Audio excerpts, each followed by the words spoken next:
Une femme de Laval a de sérieuses raisons de croire que la fille qu'elle a mise au monde en 1961 est toujours vivante, alors qu'on l'a déclarée morte 3 jours après sa naissance. Cette femme qui cherche sa fille, c'est Solange Gagnon. Elle a découvert dans le dossier de sa fille une multitude de faits étranges. Si ce que croit Solange Gagnon est vrai, sa fille, Marie-Danielle Gagnon, est toujours vivante, quelque part, sans connaître sa véritable identité. Dans ce cas, plusieurs actes discutables auraient été commis.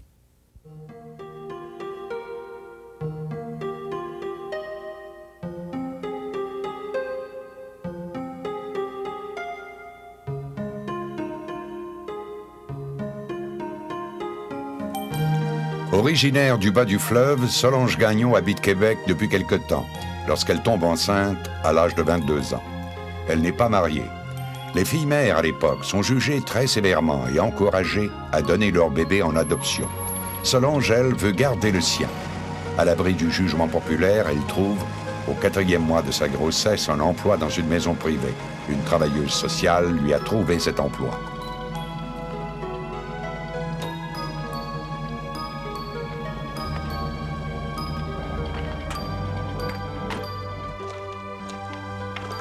Tu vas voir, ça va bien aller, tu me donnes des nouvelles. Je me trouve un emploi pour les derniers mois de ma grossesse, à Sainte-Foy, Québec. Puis je suis allée travailler là, puis j'ai bien aimé ça. J'étais très bien. Le monde était gentil, je sortais toujours avec eux autres. Je faisais toujours passer pour une amie de la famille, jamais pour quelqu'un qui travaillait là, rien. Le 29 octobre 1961, Solange Gagnon donne naissance à une fille de 7 livres et 2 onces à l'hôpital privé Saint-Joseph de Québec. L'enfant respire spontanément et lorsque Solange voit sa fille le lendemain, celle-ci lui semble en parfaite santé. Solange a l'intention de garder sa fille, mais elle la confie temporairement à la crèche Saint-Vincent-de-Paul. J'avais hâte d'être sortie pour la voir. Même si j'avais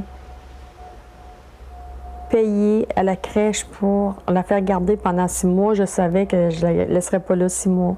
C'était tout simplement le temps de sortir de l'hôpital puis de me retourner de bord. Le 31 octobre, 2 jours après la naissance de l'enfant, une infirmière vient dire à Solange que son bébé, qui est déjà à la crèche, est malade. On lui déconseille d'aller le voir. On sait pas, je vais te poser Cette nuit-là, des j'ai pas questions. dormi tellement. Après qu'ils m'ont dit qu'il était malade, là, dans l'avant-midi, disons que je me promenais beaucoup parce que je me posais beaucoup de questions. Il n'y avait pas moyen de savoir vraiment les réponses. Parce que même tu poses des questions, ils ne savaient pas, ils ne savaient rien. Mais quand l'infirmière est rentrée dans ma chambre, je savais qu'est-ce qu'elle avait à me dire. Solange avait raison, et l'infirmière lui annonce que sa fille, née 3 jours auparavant, est morte à la crèche.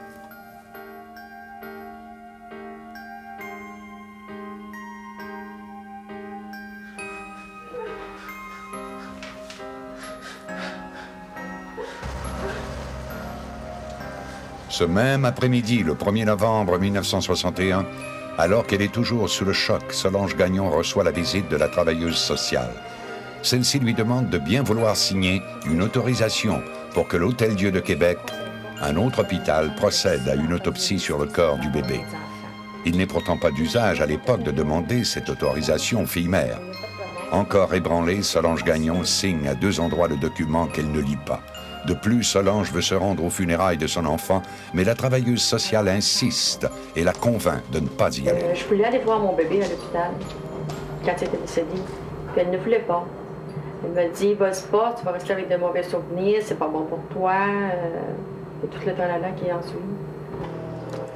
Le 4 novembre 1961, Solange Gagnon quitte seule l'hôpital Saint-Joseph de Québec, sans s'être rendue aux funérailles de sa fille, qu'elle n'a finalement vue que 5 minutes.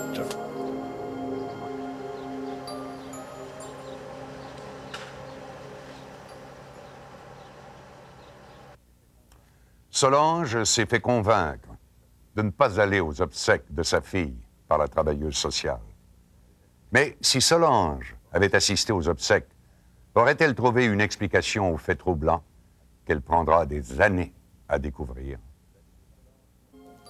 La vie de Solange continue et elle épouse Yves Chapdelaine le 28 novembre 1964. Solange ne lui cache pas qu'elle a eu un enfant. Ensemble, ils en ont 3. Et à chaque grossesse, le souvenir de sa fille, présumément décédée, hante Solange. Le plus atroce, là, c'était quand j'étais enceinte de mes 3 enfants ou quand j'accouchais. La peur que mes enfants décèdent. Ça, c'était l'enfer. C'était épouvantable. Mais Solange a-t-elle raison de s'en faire? Sa fille est-elle morte en 1961? Elle commence à avoir de sérieux doutes en 1985, alors qu'elle voit à la télévision une histoire semblable à la sienne. Une femme s'était laissé dire que son bébé naissant était mort. Pourtant, cette mère vient de retrouver son enfant 20 ans après.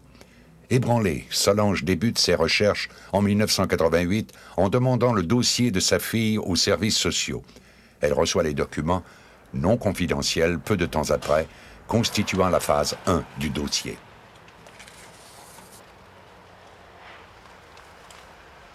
Mais en recevant la phase 1, j'ai trouvé plein d'anomalies. De dates qui ne coïncidaient pas, il y a plein de choses qui n'étaient pas comme moi. J'avais entendu à l'époque. On m'avait toujours dit que mon bébé était décédé le 1. Puis là, sur le papier, je voyais partout le 2. Ça fait que pour moi, c'était pas correct. Selon les documents que reçoit Solange, Marie-Danielle Gagnon serait décédée à 2 dates différentes, le 1er et le 2 novembre 1961. Peut-on mourir 2 fois? Son bébé aurait été baptisé à la crèche le lendemain de son arrivée et sur le certificat de baptême, on a inscrit qu'elle est née de parents inconnus alors que Solange voulait garder son enfant. Mais ce qui suit est encore plus intriguant. L'enfant, y dit-on, a été enterré au cimetière Belmont le 3 novembre 1961 et l'autopsie aurait été pratiquée le 4 novembre, soit le lendemain. Peut-on procéder à une autopsie sur le corps d'un bébé qui est déjà enterré? Bon, en fait, sur une feuille datée du 4 novembre 1961, on parle d'une exploration anatomopathologique. Donc, ça implique qu'il y a eu une autopsie et que nécessairement, il fallait y avoir un corps. Un deuxième fait curieux concerne l'attestation d'autopsie. Solange Gagnon reçoit une copie avec l'entête de l'Hôtel-Dieu de Québec. Après vérification, les archivistes ne trouvent aucune trace du dossier de Marie-Danielle Gagnon, bien que les dossiers d'autopsie doivent être gardés en permanence.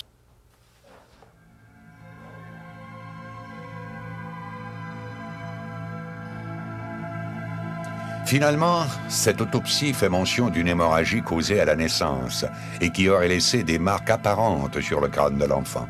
Dans ce cas, lorsqu'elle a vu son enfant, Solange aurait dû remarquer quelque chose. On doit retenir la possibilité que ce soit dû à l'application de forceps. Si le traumatisme était assez important pour causer une hémorragie au lobe pariétal droit, on pourrait s'attendre à ce que la mère aurait remarqué des contusions ou un hématome ou une déformation probablement du scalp dès les premiers jours de la vie. Pourtant, Solange Gagnon n'a rien remarqué d'anormal. Basée sur ces faits inquiétants, elle a des raisons de croire qu'on lui a peut-être menti et que sa fille est toujours vivante. Elle demande donc des éclaircissements auprès des services sociaux, mais elle est insatisfaite des justifications qu'elle reçoit. Le plus étonnant des documents que Solange reçoit lui vient, en 1988, de l'ancien propriétaire de l'hôpital où elle a accouché. Après lui avoir demandé des informations sur son dossier et celui de l'enfant, le docteur Raymond Laberge écrit à Solange Gagnon que la mère et l'enfant ont quitté l'hôpital ensemble le 4 novembre 1961. Selon lui, les deux étaient en bonne forme, tel qu'en témoigne un journal des entrées et des sorties de l'époque. Qui est sorti avec l'enfant? Solange Gagnon a-t-elle vécu un deuil inutile? Le 4 juillet 1990, le docteur Raymond Laberge se rétracte et avoue avoir commis une erreur en disant à Solange dans sa lettre qu'elle et l'enfant sont sortis ensemble. En fait, dit-il, le bébé serait sorti le 30 octobre et Solange le 4 novembre. Quoi qu'il en soit, les faits sont troublants et assez nombreux pour susciter une enquête en bonne et due forme. Car il ne reste plus qu'un pas à faire avant d'émettre la sinistre hypothèse que l'enfant de Solange Gagnon a été kidnappé. La seule chose que je veux, c'est de savoir où est ma fille. Toutes les hypothèses dans le dossier de Solange Gagnon sont plausibles.